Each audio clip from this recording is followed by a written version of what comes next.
इकराम साहब, ये 197 अरब का ये शॉर्टफॉल अभी तक के स्टे ऑर्डर के मुताबिक जो अभी अदालत ने इसको स्टे कर दिया है, और फिर 189 अरब का वो शॉर्टफॉल जो कि एफबीआर कलेक्ट करने में इब्तदाई 4 माह में नाकाम रहा है। ये कोई कुल मिला के अभी आधा साल भी नहीं गुजरा है फिस्कल ईयर, और ये कोई 400 अरब के शॉर्टफॉल पर हम राउंड ऑफ करके खड़े हैं।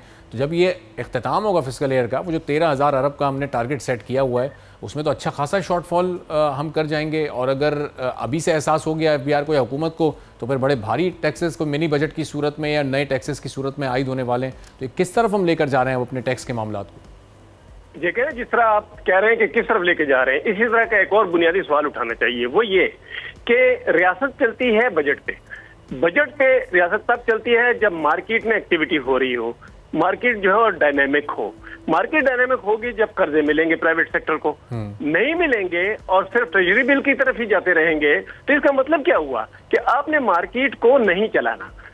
जो प्रायोरिटी है वो एक बननी चाहिए। मसलन इन्होंने कहा कि फाइनेंस बिल जो है उसको प्रीडोमिनेंट होना चाहिए कोर्ट के ऊपर। इसका मतलब क्या हुआ? इसका मतलब यही हुआ ना कि भाई कोई एक ऐसा लॉ होना चाहिए जो कि एनफोर्स हो सके।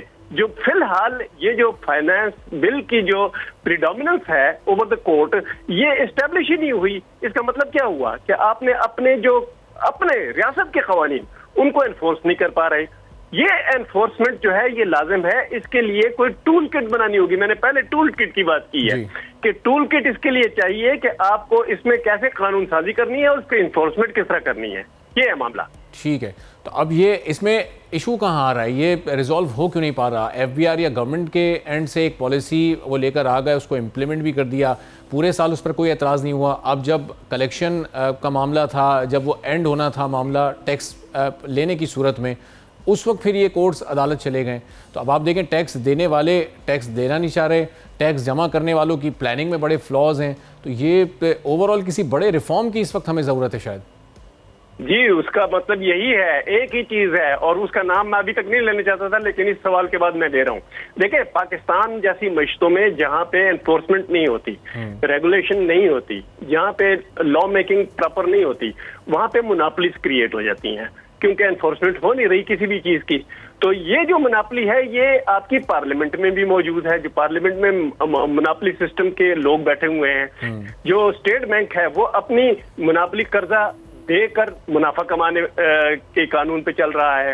इसके अलावा जो मार्केट में जो लोग हैं जिनके पास बिग मनी है, उनकी मोनोपोली है, वो जो है सियासत में भी घुसे हुए हैं, उनके पास ब्यूरोक्रेसी के लिए भी खाजा खिलाने की भी ये चीजें हैं, तो वो करते हैं। तो जो दरमियाना और छोटा जो ताजर है या कोई सनतकार है, उसकी तो जिंदगी अजाब हो गई ना। वो तो बैंक से कर्जा भी नहीं ले सकता, और वो अगर एक्सपोर्ट करना चाहे तो वो अगर फॉरेन एक्सचेंज लेगा तो आपके जो फॉरेन एक्सचेंज महंगा हो गया है वो भी तबाही हो गई उसकी।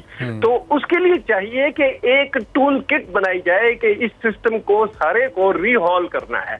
रीहॉलिंग एक प्रॉब्लम होता है और अक्सर हुकूमतें उसमें नहीं जाती, लेकिन अब करना पड़ेगा कि आपको पार्लियामेंट, एफबीआर, कोर्ट्स और स्टेट बैंक, इनको मिलकर एक कानून बनाना होगा और उसकी एनफोर्समेंट का रास्ता तलाश करना होगा। ये है टूल किट के प्राइवेट सेक्टर को बगैर किसी रुकावट के कर्जा मिलता रहे, वरना रियासत भी डूब सकती है, क्योंकि मार्केट नहीं चलेगी तो रेवेन्यू कहां से आएगा? रेवेन्यू नहीं आएगा तो अब कर्जे लेके चलाएंगे। बिल्कुल, ये है मसला। सब्सक्राइब करें और बेल दबाएं ताकि कोई खबर रह न जाए।